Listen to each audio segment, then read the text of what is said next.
আসসালামু আলাইকুম এভরিওয়ান, কি অবস্থা সবার? আশা করি সবাই ভালো আছেন। তো প্রতিদিন তো দেখেন অফিস থেকে আসার ভিডিও, আজকে অফিস থেকে যাওয়ার ভিডিও দেখবেন। অ্যান্ড হচ্ছে অফিস থেকে বেরোই গেলাম, অবশ্যই গ্যারেজ থেকে আর কি। প্রতিদিনের মতো প্রতিদিন এই যুদ্ধটা করা লাগে আর কি।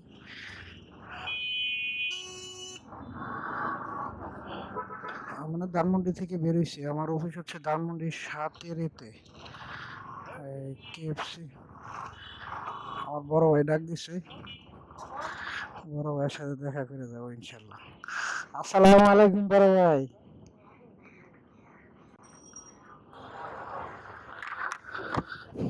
আমার অফিসের অ্যাডমিন আর কি, ওনার সাথে দেখা, আমার ডাক দিছে, আমার সাথে দেখা হইলো আর কি। মাত্র সারাদিন দেখা হয় নাই আর কি, এই জন্য ডাক দিছে। উনি আবার আমার সহকর্মী, আমি যে পত্রিকাতে স্টাফ রিপোর্টার হিসাবে আছি, উনি সেই পত্রিকাতে স্টাফ রিপোর্টার হিসাবে আছে, এই জন্য আর কি ডাক দিছে সারাদিন। এমনিতে অফিসের বাইরে এই কলিগদের সাথে সময় দেওয়া হয় না আর কি।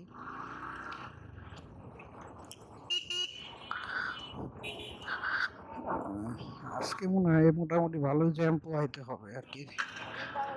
বাইকটা ঠান্ডা অবস্থায় বন্ধ হয়ে যাইতেছে, কি জন্য বুঝতেছি না। এয়ার ফিল্টারটা হয়তো পরিষ্কার করতে হবে। দেখি আজকে যদি অফিস বাসায় যাওয়ার টাইমে যদি সময় পাই, তাহলে এয়ার ফিল্টারটা পরিষ্কার করে নিয়ে যাবো আর কি।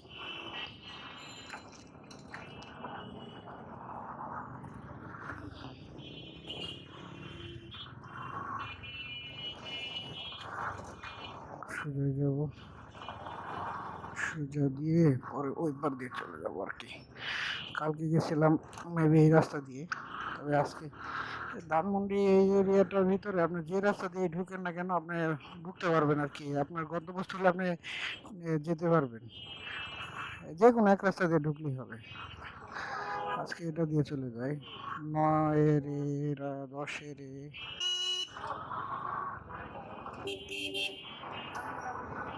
উনি এমন ভাবে আসলো, ঠিক আছে।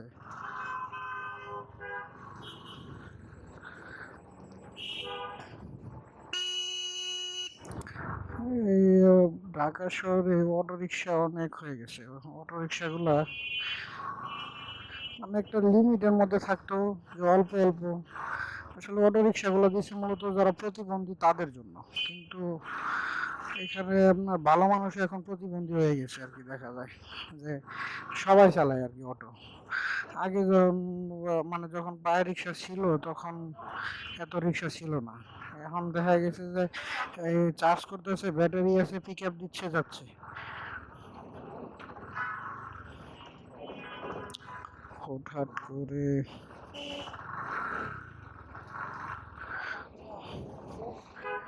এদিকে জ্যাম কি জন্য লাগলো বুঝলাম না। অন্য পাশে ওই রুট দিয়ে গেলে একটু জ্যাম লাগতো, তবে আর কি রুটটা বড় ছিল। এই পিক আপটা যাইতেছে আস্তে আস্তে। তারপরে এই পাশে গাড়ি পার্কিং করে রাখছে, তো যার কারণে আর কি পিছনের গাড়িগুলো আসতে পারতেছে না।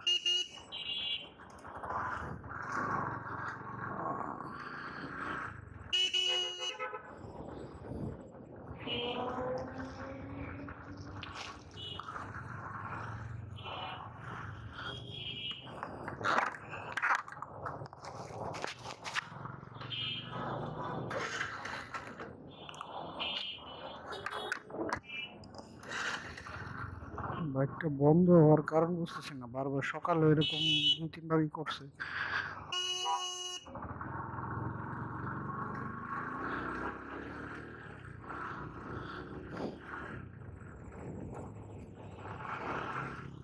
এই যে যে বাইকটা মাত্র আসলো, পালসার N160, এটা আমার আমার মানে মোস্ট ফেভারিট একটা বাইক। তবে যদি বাজেটটা একটু ভালো থাকে, এমটি নেওয়ার চিন্তা ভাবনা করবো আর কি। তবে এখন না, এখন হাতের অবস্থা একদম খালি, যে বাইক এটা সুইচ করে যে আরেকটা নিব, অবস্থা খারাপ। মানে এই বছর আর নেওয়া হচ্ছে না। আল্লাহ যদি চায় তাহলে 27 সালে ইনশাল্লাহ একটা পরিবর্তন দেখতে পারবেন আর কি।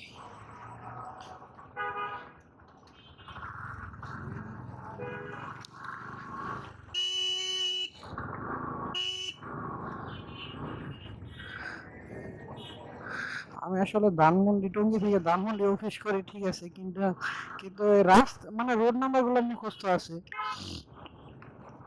ঠান্ডা এমন ভাবে লাগছে,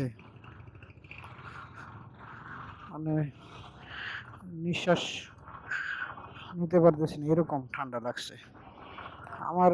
ঠান্ডা সবসময় লাগে না, কিন্তু যখন লাগে তখন মানে অল্প টাইমে ভালো হয় না আর কি।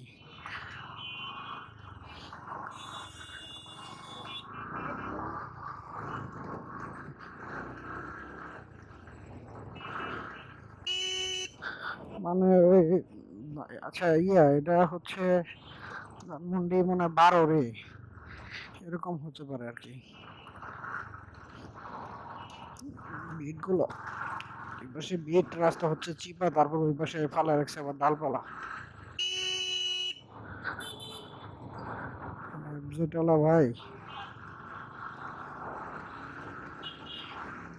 উনি ওইখানে যেভাবে কর্নারিং করলো, মাথায় নষ্ট, হ্যাঁ। মানে উনি করছে, মানে কর্নারিং করছে, একটু বামে চাইপা যাবো না, উনি ডাইনে চাইপা মানে আমাকে একটা মোটামুটি একটা চাপ দিয়ে তারপরে আসছে।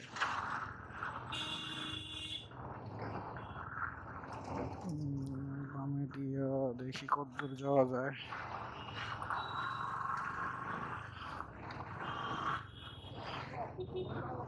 আবহাওয়ার অবস্থা এতটা ভালো না, আকাশ একটু মেঘলা মেঘলা আছে। তবে বৃষ্টি শুরু হয়ে গেলে রেইনকোট পরে নেবো আর কি, এছাড়া কোনো ওয়ে নাই। এমনিতেই ঠান্ডা ঠান্ডা বৃষ্টির মধ্যে ভেজা যাবে না।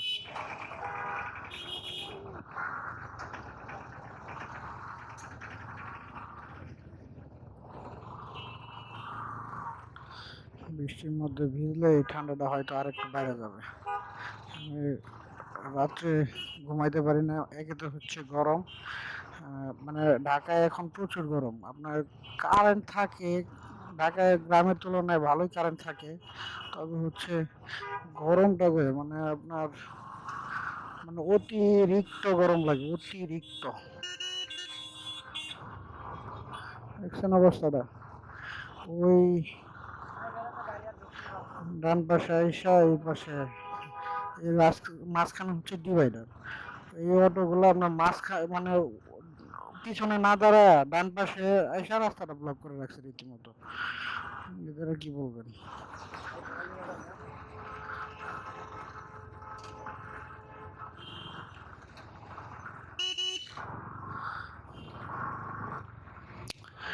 এই কলাবাগান রোড ওটা পর্যন্ত মানে মোটামুটি এরকম করে যেতে হবে।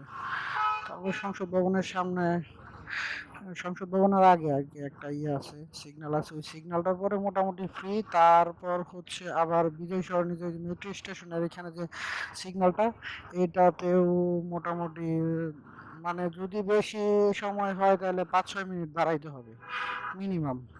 এমন আছে যে এমনও সময় যায় যে 2টা সিগন্যাল খাওয়া লাগতে পারে, কারণ এখানে হচ্ছে আপনার 4 রাস্তার একটা মোড় চোর আর কি। ওই মিরপুর আগারগাঁওয়ের গাড়িগুলো ঢুকে ওই দিক দিয়ে, আবার যায় আসে এরকম। আবার এই জিয়া উদ্যানের গাড়িগুলা, মানে জিয়া উদ্যানের রোডেও গাড়িগুলা ঢুকে, মানে ওইখানে 4 রাস্তার মুখ তো, এই জন্য আর কি।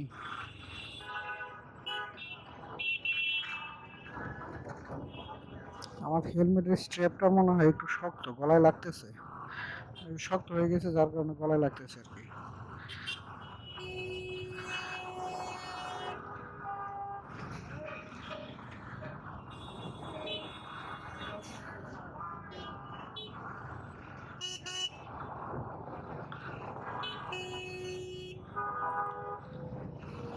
এখন যে অবস্থা, যানজট, এমনিতেই গরম। আজকে উইন্ড ব্রেকারটা না পড়লে পারতাম, তবে উইন্ড ব্রেকার না পড়লে প্রতিদিনের কাপড় চোপড় প্রতিদিন ধোয়াটা একটা ঝামেলা। উইন্ড ব্রেকারটা পরা হয় কি জন্য, যে কাপড় চোপড় যাতে নষ্ট না হয়, কিন্তু ভিতরে গরম লাগে প্রচুর।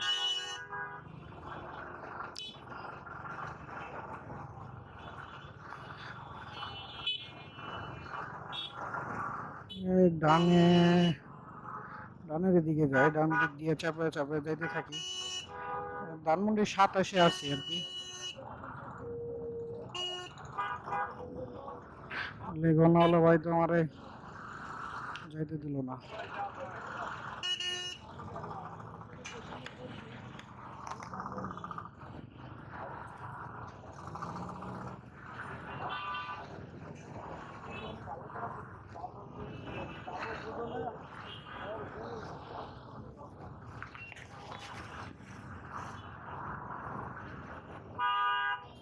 ডানে চেপে যাইতে থাকি আস্তে আস্তে ভাঙ্গা। ওরে বাবা,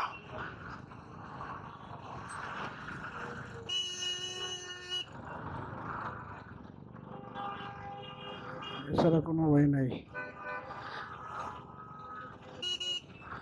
যত ক্যামেরাই লাগান আর যত যাই করেন, রাস্তার মধ্যে যে একটা মানে অনিয়ন্ত্রিত অনিয়ম এটা চলবেই। আপনি দেখেন এই যে মানে আপনি এটা না, এই বাংলাদেশে মানে এই ঢাকার ভিতরে যে বাসগুলো চলে মোটামুটি মানে লোকাল বাস, এগুলার ইভেন আপনার এই যে বিআরটিসি বাসেরও, এটা সরকারি বাস বলা যায়, এটারও আপনার ইয়া নাই, ওই কি বলে পিছনে টেল লাইট বা ইন্ডিকেটর লাইট নাই। সিগন্যাল এটা ছেড়ে দিচ্ছে অলরেডি।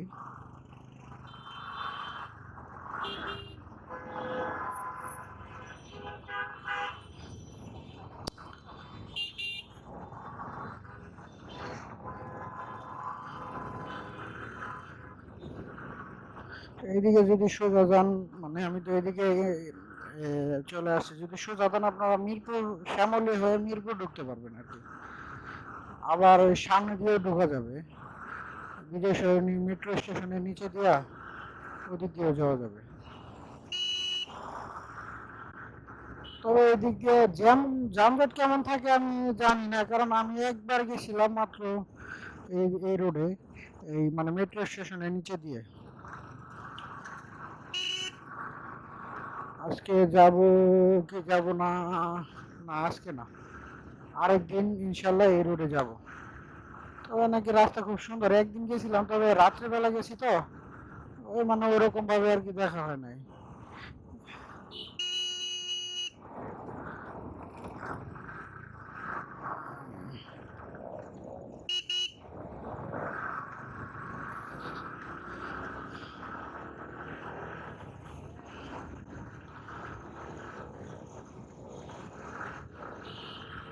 ধীরে সরণি মেট্রো স্টেশনের এখানে প্রায় চলে আসছি। হেলিকপ্টার যাইতেছে, দেখতে পাইতেছেন কিনা, ওই যে।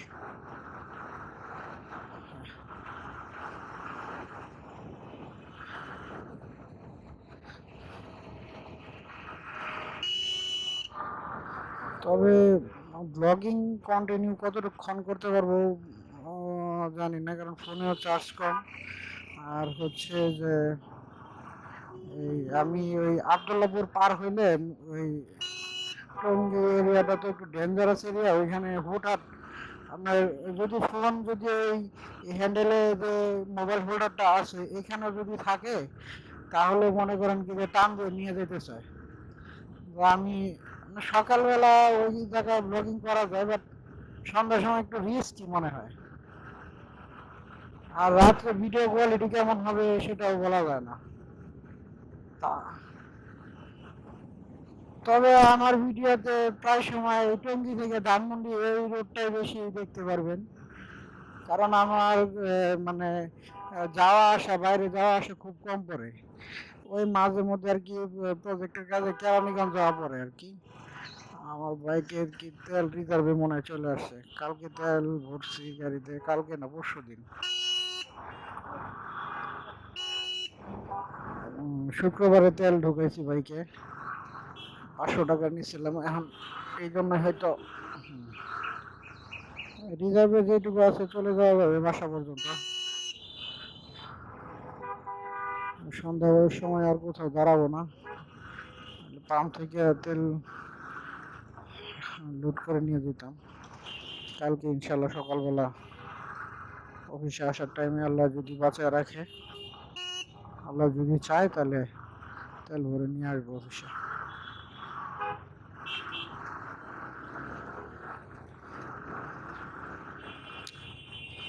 তেলের যে দাম,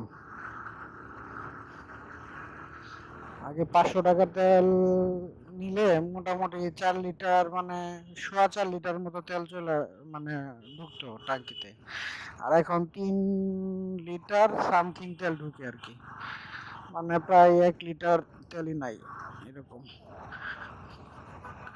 আমার বাইকের বল রেসারটা একটু টাইট হয়ে গেছে, এই শুক্রবারে পরীক্ষা দিয়ে যাওয়ার টাইমে রেলগেটে একটা বড় গর্তের মধ্যে পড়ে যাওয়ার পরে এই ঝামেলাটা হয়েছে।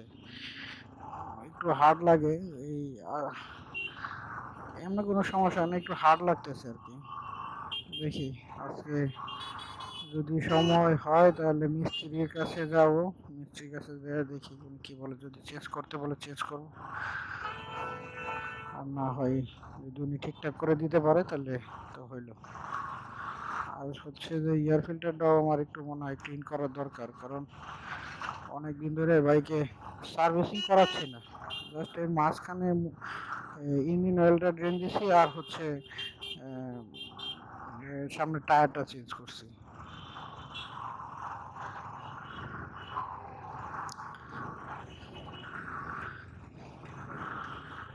প্রধানমন্ত্রী কার্যালয়ের সামনে প্রায় চলে আসছে আর কি।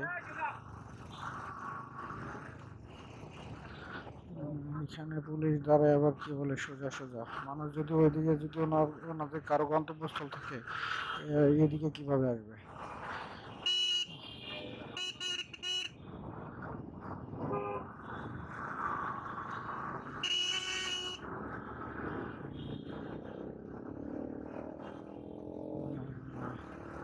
আমার মনে আছে যে ট্রাস্ট ফুয়েল স্টেশন থেকে আমার মানে সকালবেলা 8টার সময় আমি তেল নেওয়ার জন্য সিরিয়াল দিছি এই জাহাঙ্গীর গেটের কাছে। ওইখান থেকে এইখান পর্যন্ত আসতে আসতে আমার মানে আমি তেল পাইছি প্রায় 5:45 কি 5:45 কি 5টা বাজে, এরকম টাইমে আমি ফুয়েল পাইছি। ওই দিন আমার মানে আমার অফিসের স্যালারি গেছে, প্লাস হচ্ছে যে আমার ওই মানে ওদিন রোদে পুরো একদম অবস্থা খারাপ হয়ে গেছিল। আছি বর্তমানে প্রধানমন্ত্রী কার্যালয়ের সামনে সিগন্যালে। এখানে আধা মিনিটের মতো দাঁড়ায় থাকতে হবে, কারণ সিগন্যাল পড়ছে আর কি। এরপরে হচ্ছে জাহাঙ্গীর গেট। জাহাঙ্গীর গেট এই জাহাঙ্গীর গেটে এতক্ষণ থাকে না, কারণ এই রুটে মানে অনেক গাড়ি ঘোড়া চলে তো এদিকে। গণভবনের রাস্তা আর কি এটা, গণভবনের রাস্তায় তো হ্যাঁ ছেড়ে দিচ্ছে আর কি।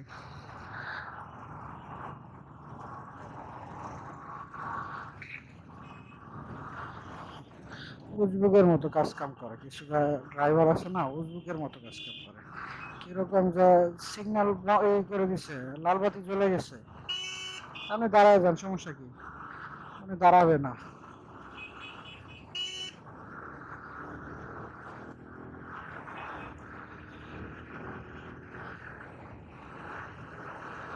এখানেও মাঝে মধ্যে সিগন্যাল দেয় এই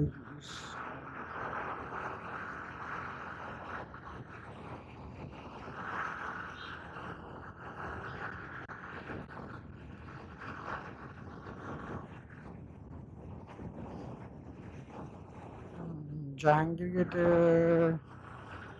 ইয়া কম, মানে সবুজ বাতি অলরেডি জ্বলতেছে, সিগন্যাল ছেড়ে দিছে, মনে হয় সিগন্যাল খেয়ে যেতে পারি নাকি না।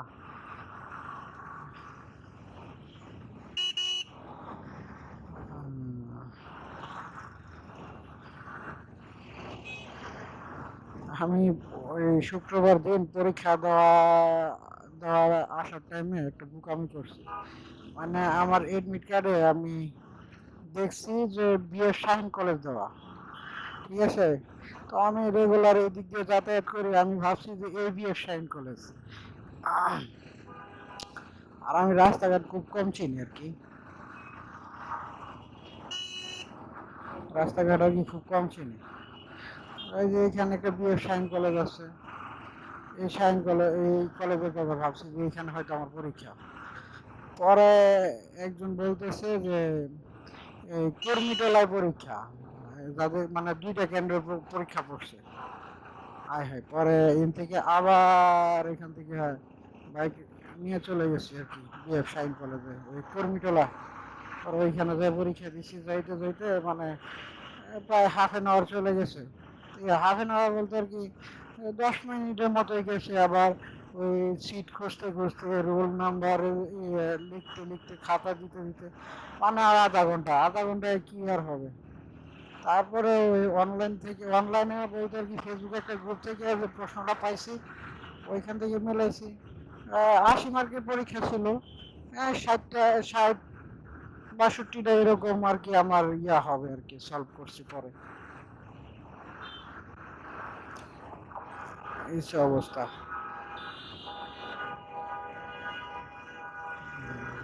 মহাখালী ফ্লাইওভারের উপরে আছে আর কি। ফ্লাইওভারের পরে আপনার জ্যাম থাকে। আজকে রবিবার, জ্যাম কি মোটামুটি থাকার কথা। যদি না থাকে তাহলে একটা আল্লাহর একটা রহমত। না এতটা জ্যাম নাই, তারপরেও এইটুকু পার হইতে হইতে 10 মিনিট লেগে যাবে অবশ্য।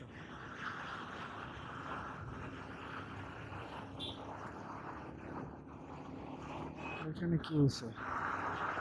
বাস দাঁড়া করে ওরা শুয়ে রয়েছে ইয়ার মধ্যে।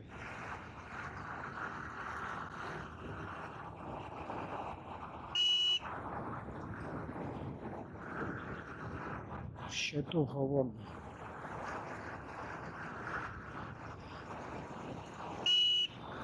আমি ওদিন আমার অফিসের কাজে আমার কলিগকে নিয়ে শাহবাগ গেছি।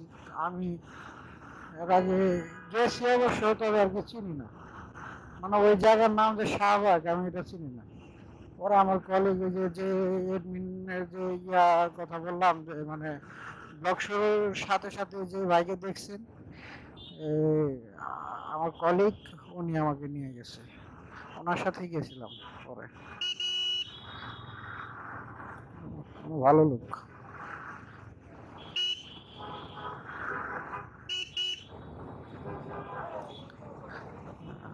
এখানে একটু জ্যাম ফেলতে হতে পারে, কারণ এইখানে ওই দুই রাস্তা তো মানে ওই আবার বামে যায় কিছু কিছু গাড়ি।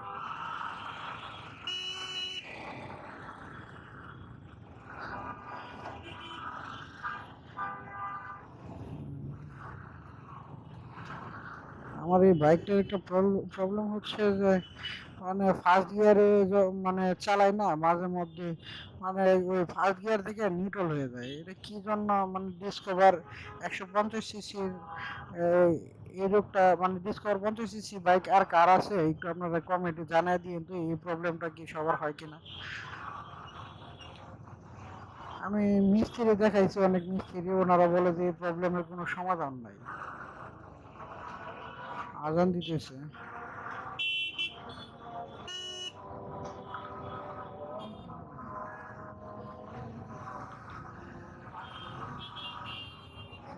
বর্তমানে বনানী আছি।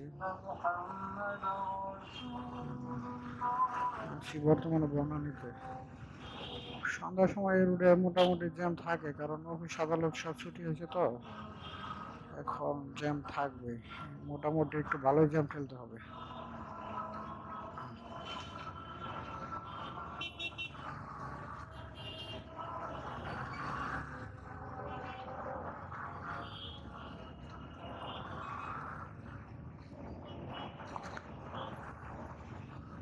আমার বাইকের ওয়ালরেসটা একটু ঝামেলাই করতেছে, মানে শক্ত লাগতেছে আমার কাছে। মানে আগে যে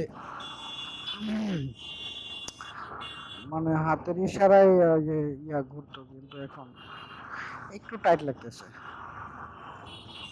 এমনি বাইক জোরে চালালে কোনো প্রবলেম হচ্ছে না, বাট আস্তে চালালে একটু প্রবলেম হচ্ছে।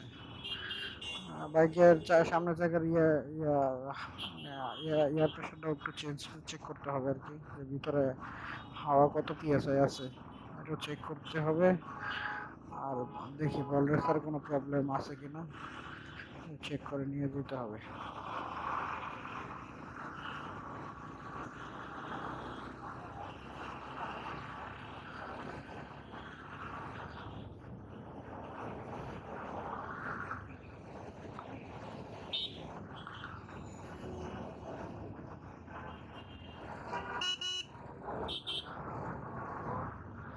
আল্লাহ জানে সামনে আবার কি অবস্থা। এদিকে তো জ্যাম এতটা থাকে না। হাইওয়েতে চলার একটা মজা কি জানেন? যে এই আপনার জ্যাম যদি গুরুতর জ্যামও থাকে মানে অনেক জ্যাম, যে মানে দেখে বোঝা যাচ্ছে না যে 2-2.5 ঘন্টার মধ্যে একদম ক্লিয়ার হবে। আহ ওই জ্যাম গুলো মোটামুটি কম টাইমে আপনার ছেড়ে দেয় আর কি। কিন্তু এই সাবওয়ে গুলোতে যদি অল্প জ্যামও থাকে না, জ্যাম ছাড়তেছে না আর কি।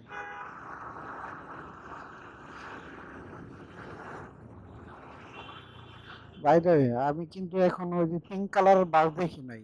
হয়তো সামনে, হ্যাঁ, এই পিঙ্ক ওয়ালা বাস আছে সামনে।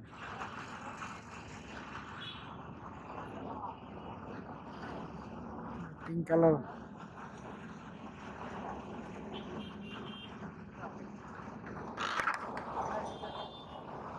আমার ভিডিও কই দেখেন?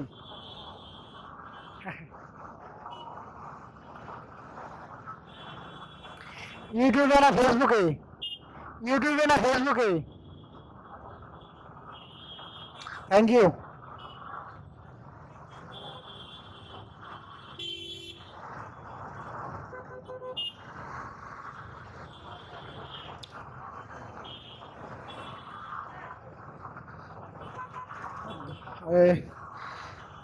উনি মিথ্যা কথা বললো নাকি সত্য কথা বললো বুঝতে পারলাম না, কারণ উনি নাকি আমার ভিডিও দেখে। না, যাই হোক, উনি হয়তো আমাকে সান্ত্বনা দেওয়ার জন্য বলছে। আমি এটা থেকে অনুপ্রাণিত হইলাম, ইনশাল্লাহ আরো বানাবো বেশি বেশি করে।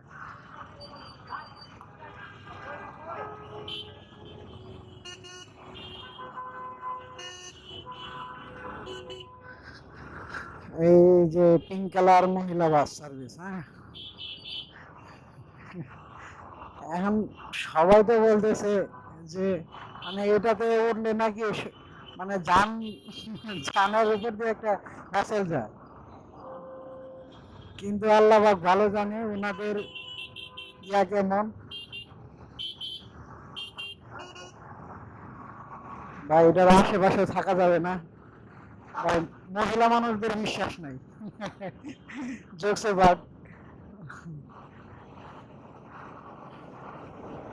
পিঙ্ক কালার বাস দেখলাম, মানে আজকে ফার্স্ট। এর আগে হয়তো চালু হয়েছে, কোন কোন জায়গা থেকে কোন জায়গায় চলে একটু কমেন্টে জানাই দিন তো আপনারা। আচ্ছা, যদি কেউ ধরেন এই, মানে পিঙ্ক কালার বাস মূলত মহিলাদের জন্য, মানে পুরুষদের উঠাবে না, এরকমই তো? যদি আর কি মনে করেন এখন পুরুষ, মানে পুরুষদের এমনি যে ইন্ডিভিজুয়ালি বাস যেগুলো আছে, যে মানে পুরুষ মহিলা সবাই উঠতো, এই বাসে যদি এখন মহিলাদের না হয়, বিষয়টা কেমন জানি চুপ হয়ে যাবে না? আরেকটা প্রশ্ন আমার মাথায় ঘুরতেছে, এই যেহেতু পুরুষ মহিলা দুইটা ডিভাইডেড করে দিয়েছে, মানে বাস চলাচল যদি ওইভাবে হয়ও, হ্যাঁ, ধরেন আমি আমার ওয়াইফকে নিয়ে বা মাইয়াকে নিয়ে আপনার ইয়াতে মানে বাসে উঠতে চাই, না আমার মাইয়া যদি বা আমার ওয়াইফ বা আমার আম্মা, যাই হোক, উনি পিঙ্ক কালার বাসে উঠবে, তখন আমার কি, মানে আমি কি উঠতে পারবো এরকম? বা এখন তো আবার ওই যে ওইদিন একটা ভিডিওতে দেখলাম যে মানে মহিলাদের আপনার বাসে উঠাচ্ছে না, যে আপনাদের জন্য পিঙ্ক কালার বাস আসছে। তাহলে কেমনে কি বিষয়টা আর কি মাথার উপর দিয়ে যেতেছে?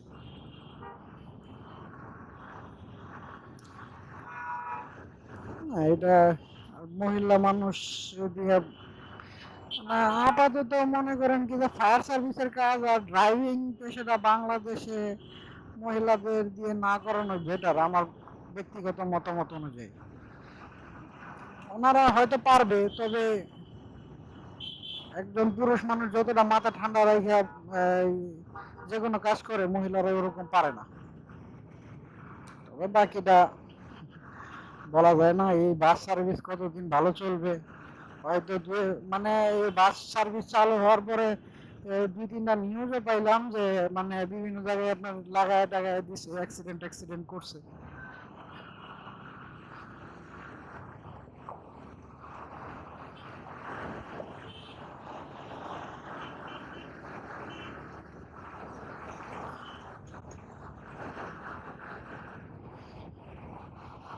তবে আমার মতামত অনুযায়ী, তবে ওনাদের মানে এই পিঙ্ক কালার বাস চালু হয়েছে, সার্ভিস চালু হয়েছে মহিলাদের জন্য, ঠিক আছে, আমি এটাতে এগ্রি করি, কিন্তু মহিলাদের জন্য মহিলা ড্রাইভারকে রাখতে হবে, বিষয়টা এমন না।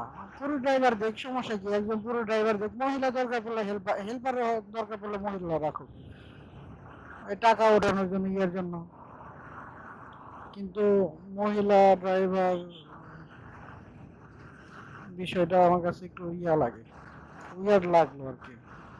বাংলাদেশের প্রেক্ষাপটে এরকম রাস্তায় যে গ্যাদারিং, গ্যাদারিং তো নিজে আমাদেরই তো মাথা ঠিক থাকে না।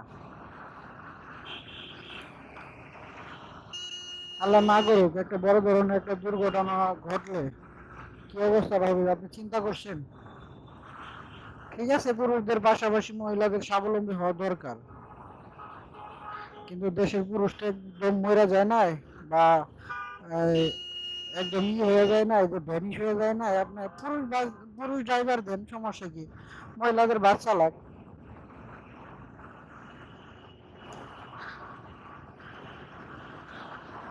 আহ, এটা একটা সমস্যা।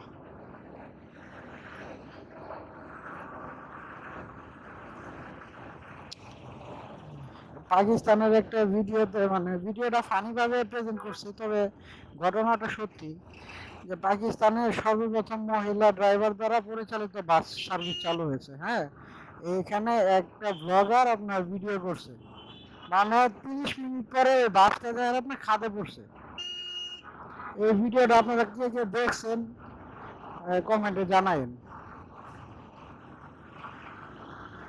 একটা চাপ সিচুয়েশনে আপনার একজন পুরুষ মানুষ যেভাবে ওই চাপটা হ্যান্ডেল করতে পারবে, মহিলা মানুষ পারবে না, ঠিক আছে।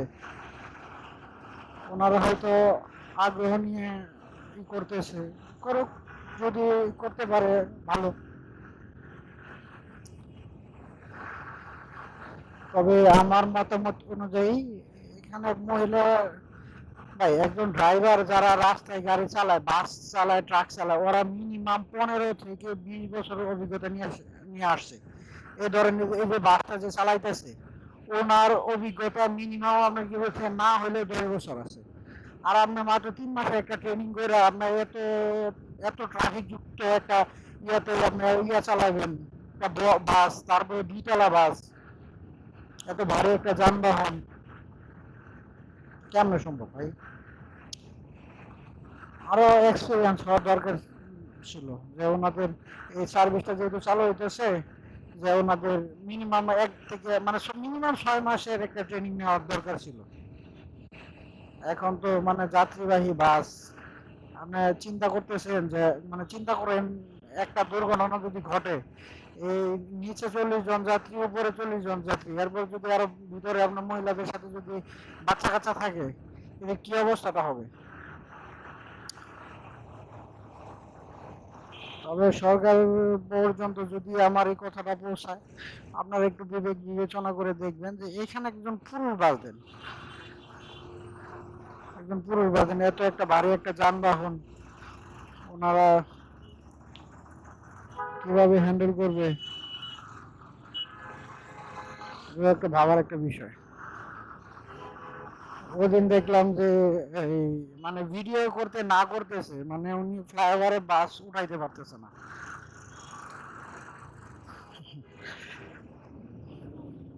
পরে একজন পুরো ড্রাইভার যায় ওই বাসটা ফ্লাইওভারের উপরে উঠাই দিচ্ছে। উনি আবার বলতেছে যে ভাইয়া এই ক্লিপটা নিয়েন না, আর ক্লিপটা নিয়ে থাকলেও পাবলিশ করেন না।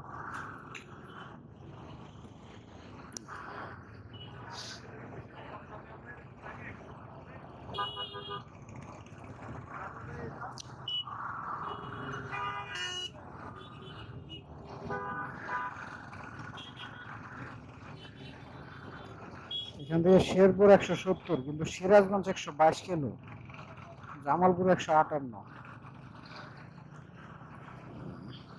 না, শেরপুর 122 কিলো, হ্যাঁ হইতেই পারে। Sherpur 170 kilo, sorry 170 kilo. Sherpur থেকে আমার বাড়ি হচ্ছে আরো 22 কিলো কাছে, তাহলে এর থেকে 150 কিলো, 150 কিলো রাস্তা। এখান থেকে যদি যাই একটানা বাইক চালায়া এই মানে 150 কিলো রাস্তা যাইতে হবে।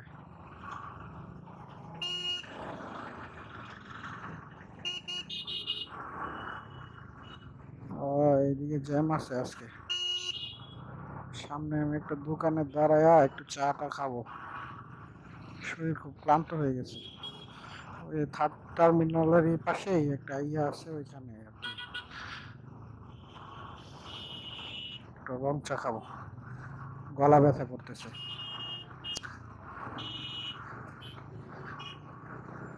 কালকে আমি এমন সময় আর কি বাসায় ঢুকতেছি আর কি 7টা 7টা 7:30 এরকম বাজে আর কি। বাসায় ঢুকছি দেখি যায় কারেন্ট নাই। এমন গরমের ভিতরে জ্যাম জট ঠেলা বাসায় গেছি, যার পরে যাই দেখি কারেন্ট নাই। কারেন্টের সংকট বাংলাদেশে মানে গ্রামের সাথে সাথে এখন শহরেও শুরু হয়েছে, কিছু বলার নাই।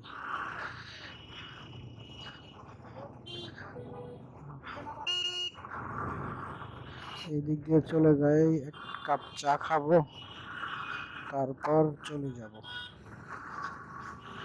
এই যে এই যে এই দিক দিয়ে ঢুকলাম না, এই যে আমার একবার বাইকের চাকা আর কি পাঞ্চার হয়ে গেছিল। মানে পরে উনি মানে আমি আবার ওদিনকে এই টায়ার চেঞ্জ করবো ওদিনই। তারপরে বলছি মানে একদম ফ্ল্যাট হয়ে গেছে, তো পরে ভাইয়ারা বললাম যে ভাইয়া আমাকে একটু হাওয়া দিয়ে দেন না। ওই দিন আমি আবার মানিব্যাগটা বাসায় রেখে আসছিলাম।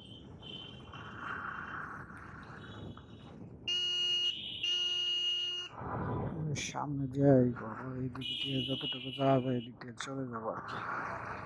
এটা হচ্ছে লামে ওরে, এখানে বিট,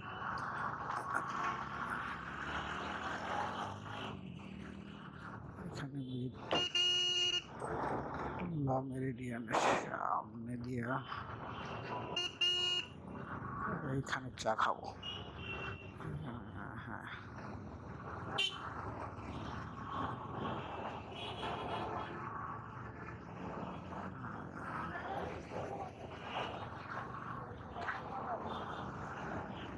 তো সবাই ভালো থাকেন।